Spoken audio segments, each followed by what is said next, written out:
Parts ഒക്കെ കൊടുത്തു കൊറേ.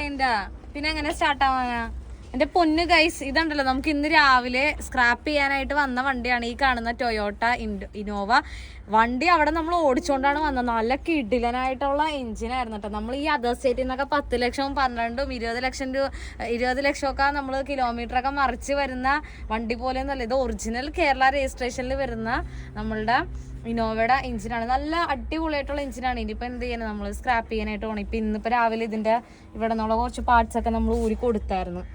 അപ്പം എന്ത് വിരാമം അത്രേ എനിക്ക് പറയാനായിട്ടുള്ളൂ. നല്ല എല്ലാ സാധനങ്ങളും നമ്മൾ സെയിൽ ചെയ്യാനായിട്ട് ഇട്ടേക്കുവാണ്. അതിൻ്റെ എന്താ പറഞ്ഞാൽ ഡോർ പാഡ്, പിന്നെ ഇതൊക്കെ പുത്തൻ ബാറ്ററിയാണ് കേട്ടോ. പിന്നെ എന്തുട്ടായിരുന്നു, റേഡിയേറ്റർ ഫാൻ, അതൊക്കെ നിങ്ങൾക്ക് വേണമെന്നുണ്ടെങ്കിൽ നിങ്ങൾ വിളിക്കാം. ഓക്കെ. ഇതിന്റെ ഈ കവറാട്ടെ ചോദിച്ച ഒരാൾ എന്നെ കോണ്ടാക്ട് ചെയ്തിട്ടുണ്ടായിരുന്നേ. ഈ സാധനം എയർ ഫിൽറ്ററിന്റെ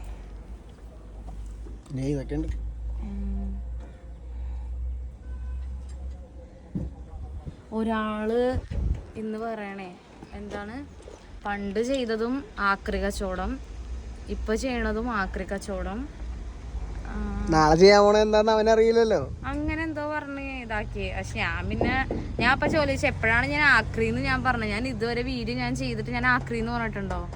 ഞാൻ പറഞ്ഞിട്ടില്ല. എന്താ കുഴപ്പം? കിട്ടുന്ന പൈസയല്ലേ ഒന്നും എതിർത്ത് പറയണ്ട.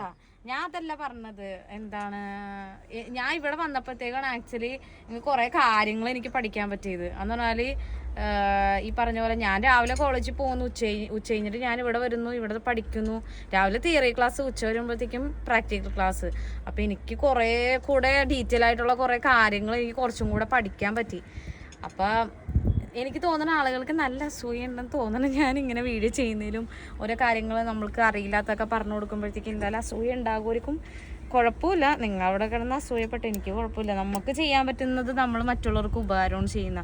ഇന്ന സാധനങ്ങൾ ഇന്ന സ്ഥലത്ത് കിട്ടും, അല്ലെങ്കിൽ ഇന്നത് പോലെയാണ്, ഇതിന്റെ വർക്കിംഗ് ഇങ്ങനെയാണ് എന്നൊക്കെ നമ്മൾ പറഞ്ഞു കൊടുക്കുന്നതാണ്. ചിലർക്ക് അത് ഇഷ്ടപ്പെട്ടില്ല. നമ്മൾ ചെയ്യുമ്പോൾ ഉപകാരം. അവൻ ആ കമന്റ് ഇട്ടപ്പോ അവനൊരു മനസ്സുഖം. നീ ഒന്നും മൈൻഡ് ചെയ്യണ്ട. അല്ല, ഞാൻ അത് കുറ്റമായിട്ട് പറഞ്ഞല്ലോ. പക്ഷെ ഇങ്ങനെ കളിയാക്കിക്കൊണ്ട് ഇങ്ങനെ പറഞ്ഞപ്പോ എനിക്ക് എന്തോ ഇത് ആൾക്കാർ ഇങ്ങനെയെന്ന് ഞാൻ അറിയാതെ ആലോചിച്ചു. നമുക്കൊരു രസമല്ലേ, താഴെ അവന്റെ കമന്റിന് താഴെ വേറെ ആൾക്കാർ വന്നിട്ട് അവന്റെ അമ്മക്ക് മുത്തിക്കൊക്കെ വിളിക്കാൻ നേരത്ത് അത് കാണുക. അതിപ്പോ ഫേസ്ബുക്കിലുള്ള ആൾക്കാർക്ക് വിവരം വെച്ച് തുടങ്ങി. നമ്മൾ മൈൻഡ് ചെയ്യാറില്ലല്ലോ ഒരു കമന്റ്. നേരത്തേക്ക് നമ്മൾ രണ്ടെണ്ണൊക്കെ തിരിച്ചു പറയും. ഇപ്പൊ ആരും പറയും. രാവിലെ ഞാൻ ഇതിന്റെ വീഡിയോ ഇട്ടപ്പോഴാണ് അതിന്റെ കമന്റ് വന്നത്. അപ്പൊ ഞാൻ പെട്ടെന്ന് നോട്ടീസ് ചെയ്തതാ ഞാൻ പറഞ്ഞു. ആക്രി കച്ചവടത്തിന് എന്താ കുഴപ്പം? അറിയില്ലാത്തവർ പലതും പറയും. ഇവിടെ വരുന്ന എല്ലാ വണ്ടിയുടെയും ഈ സ്റ്റിക്ക് ഇങ്ങനെ എനിക്കിങ്ങനെ തുറന്നു നോക്കിയില്ലെങ്കിൽ എന്താണെന്നറിയാൻ പോകുന്നത്.